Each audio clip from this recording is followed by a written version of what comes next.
One more than $5.99. Larry Russell has nothing to prove on this hike. I don't know if it's any different, but the number is different. If I make it today, it'll be number 600. At age 81, he's already a legend on one of the most famous trails in the Great Smoky Mountains. It's great. I'm thankful to be able to do a 600 hike with him. It's an honor. But alongside his son, this scramble up Mount LeConte elevates the meaning of lifetime summit number 600. Trying to shoot for my goal, I was doing it 3 to 4 times a week. A little more than a year ago, at the age of 80, Larry Russell set out to hike Mount LeConte 80 times in 1 year. The signature peak in the Great Smoky Mountains National Park towers almost 6,600 feet. The round trip is 11 miles. Elevation gain is a steady hump at more than 2,700 feet.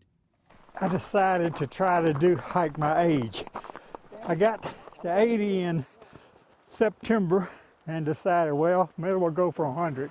Larry reached the age record 80 round trips by September, then hit 117 for the year, averaging close to 2 summits twice a week for a full year. Before it's known, there's only 4 people that did 100 in a year.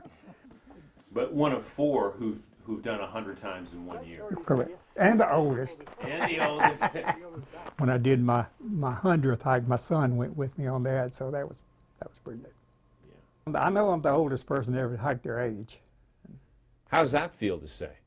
You know, it's just no big deal. No big deal. A military veteran, Larry joined during the war in Vietnam, served in Korea, and would go on to an almost 40-year career in law enforcement.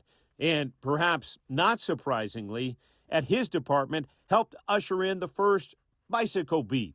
But I actually did my first hike when I moved up here in September of 2012 was my first hike. After retiring a dozen years ago, Larry made it a mission to stay active, and his regular hiking partner Sandy says setting summit records is just so Larry. So few people that can do what he's done. He's pretty amazing. It takes the average hiker about 3 hours to reach the summit of Mount LeConte here. Larry has done it in half that time, 1 hour and 37 minutes. But he'll tell you, that was 2 years ago when he was still young. Back atop LeConte almost a year later, we didn't set any speed records at about 2 hours and 20 minutes, but we did take time to celebrate. Summit number 600 for Larry Legend. I got down here and I got them behind it. The moment captured by surprise chocolate cake, another classic photo, and shared by strangers, stunned by the feat. My first hike was in 2012, so what is that? Almost 13. What? He's an inspiration for me to say, yes, I can do this no matter how old I am. Can I ask how old you are? I'm 81. 81. That's inspiring. And familiar parting advice from Larry Legend dances across this iconic mountain peak he knows so well. If you've never been, go.